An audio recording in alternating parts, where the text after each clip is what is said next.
This Torah class is brought to you by TorahAnytime.com. Pleasure and privilege to welcome Rabbi Daniel Glatstein on behalf of the Mosdos Breslov Nachal Novea, the Breslov institutions of Tzfat, and the Bat Midrash of Tzfat. It's so wonderful when organizations in general, and especially in Tzfat, come together for the sake of Torah and for the sake of the English-speaking community. So on behalf of both of those organizations and on behalf of the sponsors who made this possible, specifically Le'ilu Nishmas Shmuel ben Arav Aaron ve'Esther, we welcome you all here to hear from one of today's foremost Torah teachers. And the only thought I could give you to introduce Rabbi Glatstein is a thought recorded in the Gemara which says, Hani Bavlai Tipshoi, those foolish Babylonians who, when a Sefer Torah is taken out of the ark, they all stand up. But when a Talmid Chacham comes in the room, they don't even pay attention. They don't give him any kavod. So we are Zoche, residents of Tzfat, to live in a city of Chachamim. We have the Beis HaKvaros, where is the final resting places of the greatest Chachamim of all time. Here in the old city we have the Shuls. We're in the oldest and holiest Shul in all of Tzfat, perhaps in the world. Yet, whether it be the walls of the Shul or a matzeva, a gravestone, they all represent the Torah of those Chachamim. But it is the living Chachamim who teach their Torah, whether the halacha of the Mishnah Brura Yomi, of the Amud Shvui, or the Torah Sasod, the esoteric Torah, which Rabbi Glatstein teaches and explains to the masses in such an inspiring way. That is what Toshvei Tzfat, the resident Tzfat, have come out to hear and to give kavod to the living Torah. And so on behalf of all of us and on behalf of the Chachamim of Tzfat, whose Ruach is here, we welcome Rabbi Glatstein.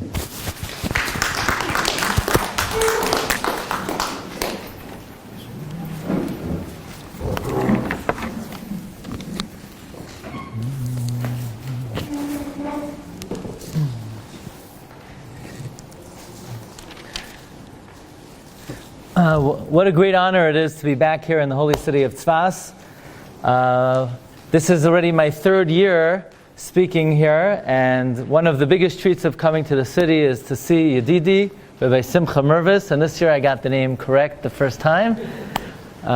It's really a great treat, and when Rabbi Mervis saw me, he came bounding and dancing to me, and he actually told me a wonderful story that I'm going to relay. But I'm going to explain the deeper reason why he came dancing to me. But first I want to thank tonight's host, the Bas Medrash of Nachal Novea of Breslov of Tzfas. And also today's learning is Le'ilu Nishmas Shmuel ben Harav Aaron ve'Esther. I want to welcome my dear friends Rabbi Aaron Rosen and his wife, and his son, who I'm still enjoying his beautiful rendition from last year. Rabbi Mervis told me the story that on one particular occasion, the Arizal revealed to his students that he's going to be megala to them a big secret on condition that they don't laugh. So they were a little bit hesitant, a little bit nervous, but they gave their word, yes, Rabbi, please teach us, and we will not crack a smile, we will not even smirk. So Arizal says, okay, no problem, I am going to be the Gabbai today in the Shul, and I'm going to call up the Olim to the Torah. And okay, no problem. Doesn't sound like it would be a very comical Kriyas HaTorah. So the Arizal gets up, V'yazor, v'yogein, v'yoshiel, l'chalachoisim, b'y v'noimar, amen. Ha'kol havu gadol, koyen krav yamoid, Aaron HaKoyen. And in walks Aaron HaKoyen. But of course the Talmidim know they have to keep a straight face, and as Rabbi Mervis told me, this is in the Sefer Emek HaMelech. And then the Arizal calls up for Levi, Moshe Rabbeinu HaLevi. And then Shlishi, Avraham, Yitzchak, Yaakov, Shishi, Yosef HaTzadik. By the way, the Chassam Sofer has a tshuva that the most chashav aliyah is Shishi. The Vilna Gaon also held the most chashav aliyah Shishi. Now, do you know what tshuva the Chassam Sofer says this in? It's in tshuva 66, Samach Vav. That's how you remember the most chashav aliyah is Shishi in the 66th tshuva. And then David HaMelech comes invited to go up to the Torah for Shavi. And all of a sudden, the Melech comes dancing in with great simcha, and the one Talmud cannot contain himself, and he just bursts out smiling, and we can't say exactly what happened to him. And the explanation given by the Emek HaMelech is that David HaMelech is Torah Sheba'al Peh, Malchus is Torah Sheba'al Peh, and he's now fusing together with the Torah Shebechsav, and that incredible fusion produced unparalleled simcha. But the real reason Rabbi Mervis came dancing to me is because Kemayim Panim Al Panim Kein Lev B'nei Adam Al Chaver, and he felt in my heart that I was b'simcha atzuma to see him again and to be here in the holy city of Tzefas. Last year we learned that even though Kibachar Hashem B'tzion, that God has selected the city of Jerusalem, nevertheless, Iva L'moishavlai. Iva means he desires to settle in it, but the Atbash formula of Iva, Aleph, Vav, Hey, spells out Tzefas. So there's a special, unique quality to the city of Tzefas, as the Chesed Avram, the great-grandfather of the Chidah. It's interesting. I always thought the Chesed Avram was the grandfather of the Chidah. He's the great-grandfather of the Chidah. In fact, there's a tshuva in the Chidah where the Chidah is asked, why do you call the Chesed Avram your grandfather? He's your great-grandfather. And the Chidah says, you're allowed to call a great-grandfather a grandfather. But be it as it may, the Chesed Avram writes, there's no city in the world where the air is so pristine, which is so inclined and predisposed toward studying the depths of Kabbalah. So what I would like to discuss tonight, this evening, and I tell you the truth, I have Moira to talk about it in this shul, but really there's no better place to speak about it, and that is, I want to talk about two of the all-time great luminaries who lived together in this city in the 16th century, and they are Maran, Rabbi Yosef Karo, the Beis Yosef, the author of the Kesef Mishnah on the Rambam, the author of the the author of the Beis Yosef on the Torah, the author of the Shulchan Aruch, author of the Bedek Habayis, author of Klali Hagemara. He lived from 1488 to 1575. That means he lived a very long life. He lived more than 85 years. Back then in the 16th century, 85 years is like 300 years. Who lived 87 years? And the Beis Yosef was born in Spain. So if he was born in 1488, just imagine he's being schlepped out of Spain as a little baby. So he's born in 1488, 1575. In Tzefas at the time, the Chidah reports, there were 3 people named Yosef, who all were eligible and had the capability of publishing a Shulchan Aruch, and Min HaShamayim they granted Rabbi Yosef Karoi the zechus to write the Shulchan Aruch, says the Chidah, Mipnei an v'sanusai hayasera, because of his great humility. The same way Moshe Rabbeinu was chosen because of his humility, Rabbi Yosef Karo was selected because of his great humility. He is the great all-time halachist. Halacha kamoisai b'chol makayim. But at the same time, Rabbi Yosef Karoi was great in Kabbalah. He wasn't just a Baal Halacha, he was also a Baal Kabbalah. After all, we know he also had an angel who came to learn with him, and his discussions with the angel are recorded in the Sefer Magid Mesharim. So even though he's known for his halachic prowess, nevertheless he was great in Kabbalah. And then of course we have the Arizal, Rabbi Yitzchak Luria, who was 40 years younger than the Beis Yosef. He's born in 1534. So the Beis Yosef is 46 years older than him. He was nifter 3 years before the Beis Yosef. And the two of them are living in Tzefas. Now, the Arizal was not just a great Mekubal. The Arizal was also a great halachist as well. The Munkacher writes that the Arizal studied Kol HaTorah Kula 6 times, al pi Pshat, and then he learned the 7th time al pi Kabbalah. So even though the Beis Yosef is known for his halacha, and the Arizal is known for his Kabbalah, but both dimensions of Torah they were both expert in both. And now we come to an amazing halachic dilemma and machloikes between the Beis Yosef and the Ari. And I want to bring this machloikes to your attention because from this machloikes really branches out 2 different streams of practice that exists both in the Ashkenazic world today and the Sephardic world today. And these are probably the 2 main approaches to Jewish practice for the last 500 years. We begin in the Gemara Masechta Brachos on Daf Samach Amud Beis. The Gemara says when you wake up in the morning, you open up your eyes, and you don't check your phone. What are you checking your phone for? Most people, they wake up in the morning and they check their phone. No, first you wash Nagelwasser, then you get dressed, you could brush your teeth, nobody will have any problem with that. And you go to Shul, you learn a bissel, and if you want to check your phone, check the phone after the davening. Because a person's day is conducted and is determined by how you start. Everything goes after the beginning. So the first thing you do when you wake up is you check your phone. You're going to have a day of checking your phone rivavois times. But if you start your day with Torah and mitzvahs, then your day will be filled with spirituality. By the way, the Sfarim write, the Sefer Chasidus write, the first thing you think about in the morning should be HaKadosh Baruch Hu. The first thing you look at in the morning should be the mezuzah. The first thing you see, the first thing you say, you should dedicate Kadesh li kol b'char. Sanctify all the first. Okay? So the Gemara says you wake up in the morning, you say Elokai Neshama. And then you open up your eyes, you say Pokeach Ivrim. And you hear the voice of the rooster, you say Hanoisen Lasach Vivina.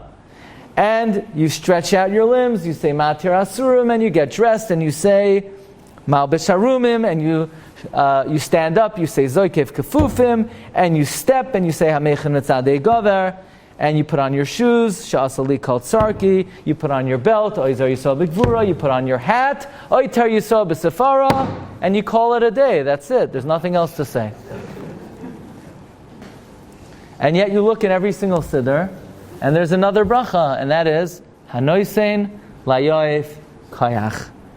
Does anybody know where in Shas does it say to say Hanoisein Layoif Kayach? And the answer is nowhere. Where in the Medrash does it say that you say Hanoisein Layoif Kayach? And the answer is nowhere. Where in the whole Torah Shebal Peh does it say a source? Nowhere. Says the Shulchan Aruch, look at number 4. Yesh noyagin levarech hanoisen layoiv koyach ve'ein devrayim nirin. You shouldn't do it, because there's no makar. And if you look at number 16 in the Beis Yosef, in number 15, the Beis Yosef writes, even though there's a logical reason to make the bracha of hanoisen layoiv koyach, because after all, you're tired in the morning. I meon, when you wake up in the morning, you're tired, you're weary, and you need Hashem to infuse you with strength. Nevertheless, says the Beis Yosef, Lo nizkara b'Talmud. It's not mentioned in the Gemara. Eini yoidea echoy reshus l'sham adam l'sakna. I don't know how anyone has permission to enact the bracha, and therefore you should not say the bracha. Comes the Ramah. And back in number 4, and the Rama says, Ach ha-minog pashud b'bnei Ashkenazim la'imra. The minog has already been widespread that we say the bracha of Hanoisein Layoiv Kayach. Why?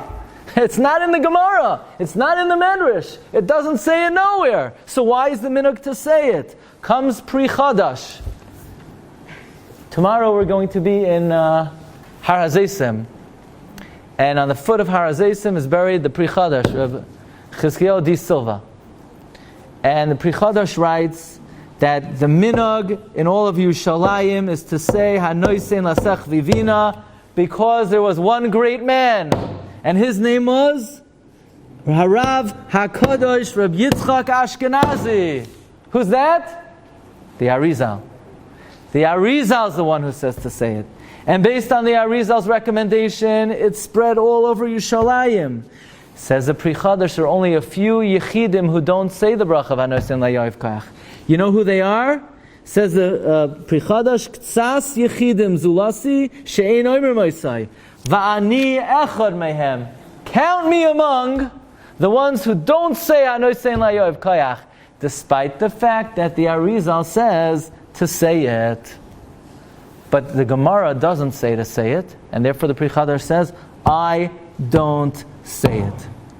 Comes the Chida in number 7 in the Birkei Yosef, and the Chida says, not only do the Ashkenazim say Hanoisein Layoiv Kayach, all the Sefardim say Hanoisein Layoiv Kayach, al pi kisvei Rabbeinu Ha'ari, based on the Ari.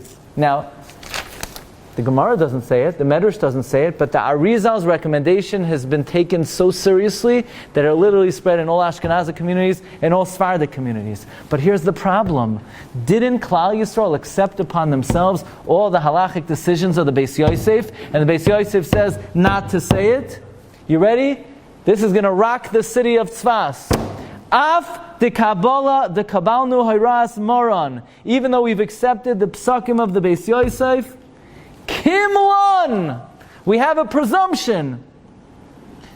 Did the Beis Yosef really know who the Arizal was? They probably lived on the same block.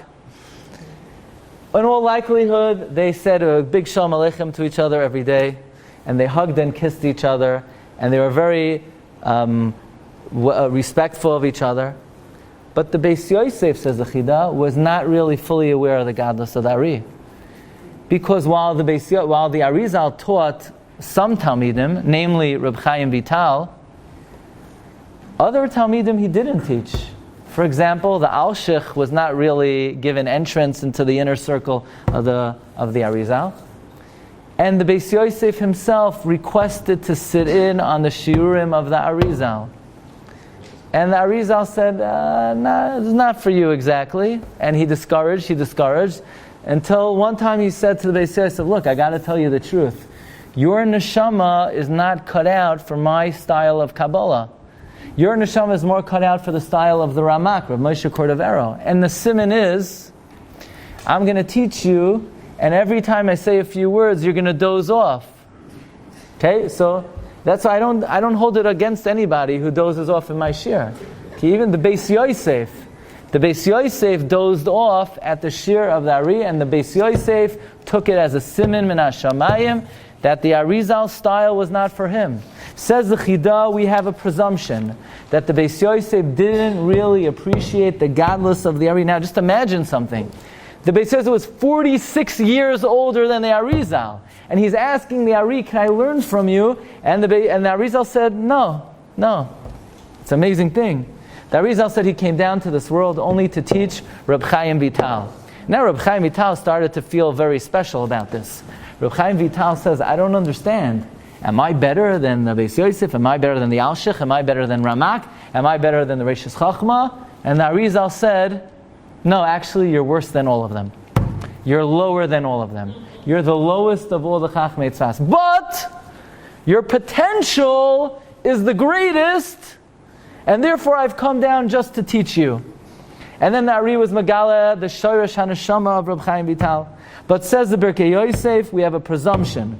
Ilmole moran afura das kodesh Ari gam hu yoideh lebracha. If the Beis Yosef would have known that the Arizal said to say Anoisen layoev koyach, he would have retracted. Now that's a very bold presumption. Because then in halacha, there's always this possibility, you have a machlokes between two people. Can't you say that had Reb Ruvain known what Reb Shimon said, he would have retracted? But the Chida cites as a davar barer, that had the Beis Yosef been aware of what the Arizal held, the Beis Yosef would have retracted. By the way, this presumption has a name to it. The phenomenon has a name to it. This is called Hadar Hu L'chol Chasidav. He would have retracted to the pious one, namely the Ari. Hadar Hu L'chol Chasidav. He would have retracted. And by the way, the Chida repeats this presumption in number 8 in the Sefer Toivayin.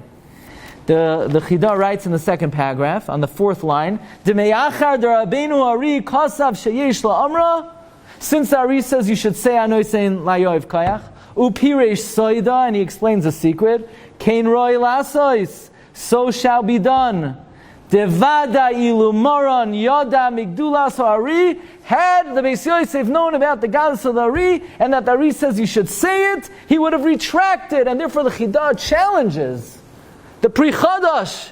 He says, Pri Chadash, you don't follow the Ari in Yerushalayim?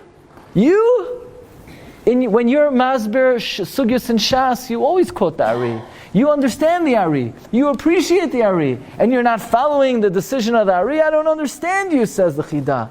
There is a blanket presumption that if the Beis Yosef would have known the greatness of the Ari and the psak of the Ari, he would have retracted. This is what the Chida writes.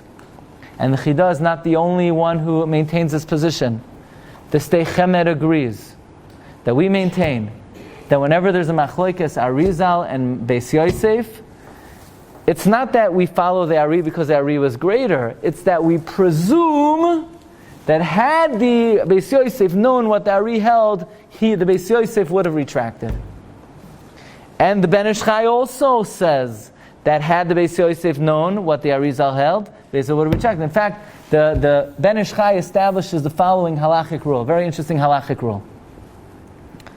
If you're in a situation where you're mesupik whether to make a bracha or not, what rule do we apply? Safek, brachos, lahakel. Whenever you're in doubt whether to make a bracha, you don't make the bracha.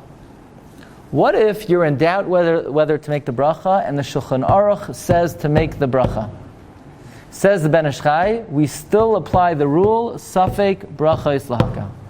The psak of Yosef is not strong enough to counteract Safek Brachas Lahaka. However, says the Ben Ish Chai in number 9, says the Ben Ish Chai, if the Ari says to make a bracha, and you're mesupik whether to make a bracha, you make the bracha. Because even though Safek Brachas Lahakel is stronger than the psak of Beis Yosef, it's not stronger than the psak of the Arizal.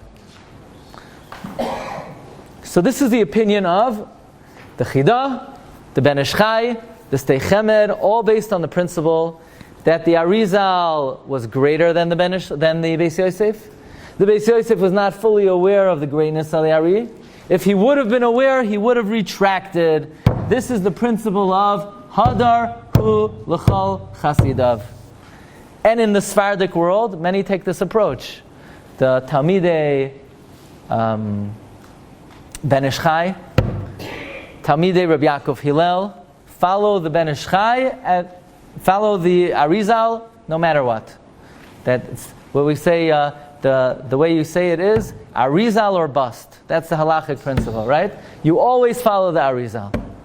That's the opinion of Talmidei Ben Ish Chai, that's the opinion of Talmidei Rabbi Yaakov Hillel, and even in the Ashkenazic world, in general, this is the opinion of the Hasidim. The Hasidim follow the Arizal and the Kabbalah over the Shulchan Aruch. Why? It's very much based on this principle of the Chida. Hadar hu l'chol chasidav. But there's another stream in halacha, and the other stream in halacha is basically Rav Moshe Feinstein Zechat Levracha and Rav Avadia Yosef. And that is, they challenge the veracity and the correctness of this presumption. Can we actually presume that if the Beis Yosef would have been in the same room as the Ari, and the Beis Yosef would have had a heart-to-heart talk with the Ari, and the Beis Yosef would have recognized the greatness of the Ari, the Beis Yosef would have said, you know what? Moideh. Rav Moshe Feinstein writes in a tshuva that the Arizal im kol gadlusai, with all of his greatness, hu rak echad meha poskim. He's one of the poskim. There's the Elia Rabbah, and there's the Magen Avram, and there's the Taz, and there's the Elia Zuta, and there's the Chayei Adam, and there's the Magen Giborim, and there's the Chemed Moshe, and there are Rishonim and Achronim. The Arizal is one of them, and you follow the Rav. The Arizal doesn't carry more weight. So why does the Chida maintain that if the Beis Yosef would have known about the godless of the Arizal, he would have been Chayzer? You know why? Because the Arizal had quite a Rebbe. Because in that room over there in right field on the right, in that little cave, somebody, Eliyahu Hanavi, who is the Talmud of Achia Hashiloini, who's the Talmud of Moshe Rabbeinu, taught the Arizal the Torah, Nigla and Nistar. And as great as the Beis Yosef was, he's not the third Talmud from Moshe Rabbeinu. But the Arizal learned from Eliyahu Hanavi. And whatever Eliyahu Hanavi says, that's what we follow. So if the Beis Yosef would have known what the Arizal held, of course he wouldn't have maintained his position. He would have bowed in deference to Arizal. That's the position of the Chida. And comes Rabbi Vadia Yosef in the Shas Tzefas Yabi Omer, and Rabbi Vadia very courageously and very boldly takes on the presumption of the Chidah. Says Rabbi Vadia, and I want to read to you his words in number 13. By the way, if I could just point out, the Vilna Gaon, when he woke up in the morning, he said Elokai Neshama, and he said Pakeach Ivrim, and he said Mal B'Sharum, and he said Mater Asurim, and he said Zoikev Kefufim, and he said Oiter Yisrael B'Sefara. He didn't say Anoisen La Yoev Kayach. You know why? Because it's not in the Gemara. It's number 12 in the Tzefas Masarav, that the Gra did not say Anoisen La Yoev Kayach. Says Rabbi Vadia, number 13, 2 lines from the bottom. Va'anoichi ba'anyi loizachisi lahavin minalan l'rabanan hanal umdinazu bedas maran. How do these great luminaries know that the Beis Yosef, had he got into the cave with the Ari, he would have retracted? Look at these words. Im kol hakavoy l'Rabbeinu Arizal, with all due respect to the Ari, ataras beroish kol adam, with all due respect to anybody. Why do you think the Beis Yosef would have retracted? Why? Because the Ari heard from Eliyahu Hanavi? So what? So what? Eliyahu Hanavi is invited to every bris, and Eliyahu is not invited to your Pesach Seder. But when it comes to a Shaila in Halacha, we say, Loi Bashamayim hi. The Halacha is not found in the heavens, the Halacha is found in the earth. And the Eliyahu Hanavi may know what God paskins, but I have a question for you. If you wanted to know a halacha, could I brush my teeth on Shabbos? And a heavenly voice says yes, and the Rav of your shul says no. What is the halacha? You're not allowed to do it. Loi bashamayim hi. So what difference, why would Eliyahu Hanavi be greater than a bas kol? Now the interesting thing is, the Beis Halevi, the Brisker Rav himself, writes that Eliyahu Hanavi is different than a bas kol. Because Eliyahu Hanavi is not a malach. Eliyahu Hanavi, when he comes down to this world, he comes down begufay, he comes down ke'echad mechachmei Yisrael, who has a direct Messiah from Achia Shiloni, going back to Moshe Rabbeinu. So in fact, Eliyahu maybe does not have the status of Loi Bashamayim. But Rabbi Vadia throws in the following factor. And this is one of the most amazing Maramakomis I ever came across. He quotes the letters of the Baal HaTanya, who quotes the Vilna Gaon. You hear such a thing? The Baal HaTanya quotes the Gra. That the Gra said that yes, Eliyahu spoke to the Ari, but not everything the Ari wrote, Eliyahu told him. Much of what he wrote B'chachmasai of Gadlusai Hayasera. So we only have a right to presume the Beis Yosef would retract to the Ari if the Ari heard it from Eliyahu Hanavi, but it's only a very small part of what the Ari was Megala came from Eliyahu Hanavi. And therefore, says the Chidah, says the Rabbi Vadia, that in my opinion, the Chidah is not correct in presuming that had the Beis Yosef known about the godless of the Ari, the Beis Yosef would have retracted. In fact, says Rabbi Vadia, it's well known. Did anybody ever see? Reb Zev, on Sunday, we went to Tel Aviv, and there's actually, in the middle of the skyscrapers of Tel Aviv, there's a cemetery. And you have 2 very chashuv akvarim there. You have a kever of a Rebbe from Romania that hundreds of people come every day. The what? The Stepanesh Rebbe. And next to him, that nobody knows about, is Rav Ruvain Margolius, the author of Margolius Hayam, the author of 55 Svarim, a Goynatzim. And Rav Ruvain Margolius published a sefer called Shailas Utshuvas Min HaShamayim, questions that one of the Balei Tosfos posed to Hashem, and Hashem gave answers. So you would think, if a Baal Tosfos asked Hashem a shaila, and Hashem gave an answer, so halacha kamoisai b'chol makom. Rabbi Vadia writes, we do not paskin like anything in the sefer. Why? Loi bashamayim hi. So what Hashem said the halacha? That's if you live in Shamayim, then you follow that. Ba'aretz, we do not follow the Piskei Shamayim. So just like if you ask a Shaila via the heavens, we don't follow that, says Rabbi Vadia, why do you have a right to presume that had the Beis Yosef known about the godless of the Ari, the Beis Yosef would have been Chayzer? And therefore Rabbi Vadia says that the fact that the Ari says to say Hanoisen Layoiv Koyach is not a strong enough reason to follow the Ari. And therefore, if it's not in the Gemara, you should not say the bracha of Hanoisen Layoiv Koyach.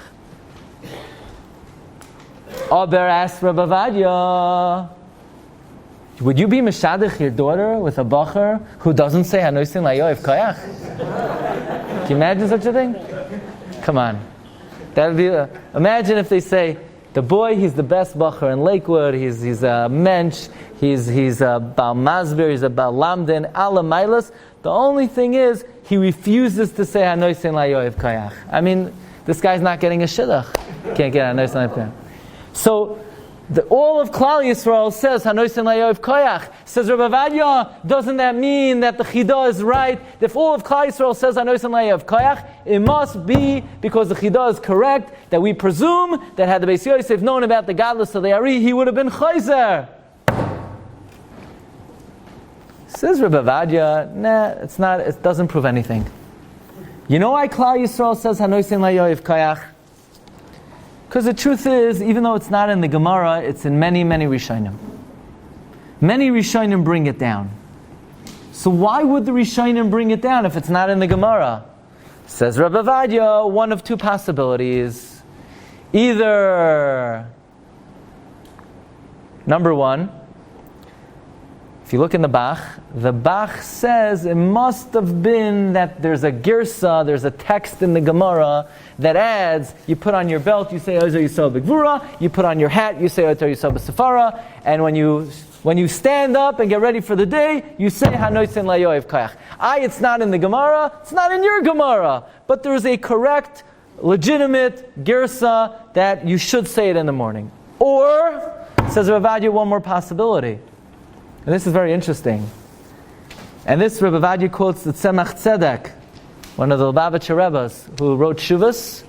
The Tzemach Tzedek says that there's certain brachos that even if they're not in the Gemara, they're takanas ge'oinim, which means they were nisgan by the sages who lived right after the Zman HaTalmud. So it doesn't mean, says Rabbi Vadia, that if we say Hanoisen Layoiv Koyach, it's because we're following the Arizal. It could be that things that are not in the Gemara, if they were enacted soon after Chasimas HaTalmud, they also carry a lot of legitimacy. I'll give you one example of this, and then we'll wrap it up. There's a sheet of Tosfos in Masechta Brachos who writes that if somebody forgets Zachreinu l'chaim, El Chavetz b'chaim, Chasvenu b'sefer chaim, or Micha Meicha Avarachamim, or Chsev l'chaim tovim, you repeat the Shemona Esrei. And the Balei HaTosfos ask on that, how's that possible? These additions are not mentioned in Shas. How could it be that if you forget these additions, you'd have to repeat the Shemona Esrei?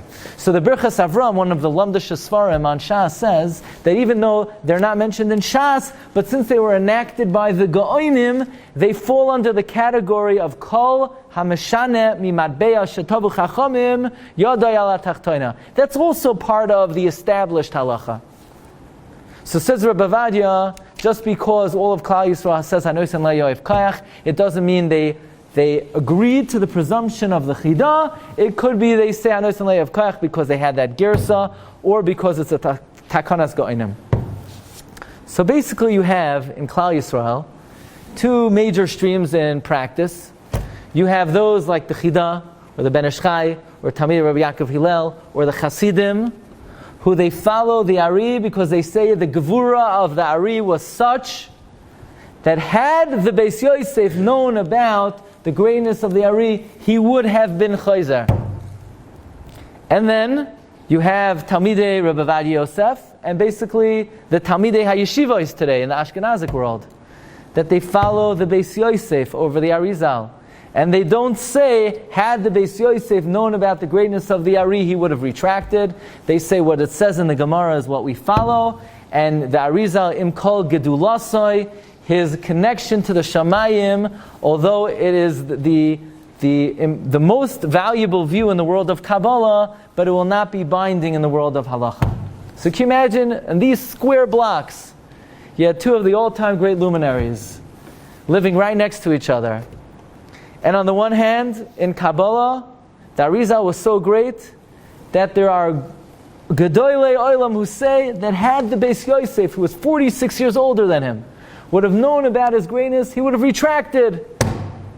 And on the other hand, we had the Beis Yosef, who lived to be very old, and he himself had his own Maggid who came to learn with him, and his halachas were neskabel in all of Klal Yisrael, and his greatness was such that there are Gedolei Olam who say that even though he would have known that the Arizal heard straight from Eliyahu Hanavi not to do something, his gevura was such that it was stronger even than something Eliyahu told the Ari. Can you imagine the greatness of these two people? That the Ari was so great that the Beis Yosef, had he known, perhaps would have bowed. And the Beis Yosef was so great that he perhaps would have had the strength to take on something the Ari said and heard directly from Eliyahu Hanavi himself. I mean, the brilliant light of these luminaries, I think we're still basking in that glow. So thank you so much for inviting me to share with you this evening in the holy city of Tzefas. And as we mentioned last year, one of the reasons why Tzefas was chosen to be the seat of Kabbalah is because in Sefer Yehoshua, it was the very first city that Yehoshua sort of made it cherem, off limits, that nobody could be nene from, and it was dedicated for all time to be a makam Torah, a makam avoda, a makam gemilas chasadim, and it gives us a great simcha to see that this kedusha that was infused so many thousands of years ago is still burning strong. So until next time, thank you again so much for having us. Bracha v'hatzlacha, v'kol tov Salah. Thank you. You've just experienced another Torah class brought to you by TorahAnytime.com.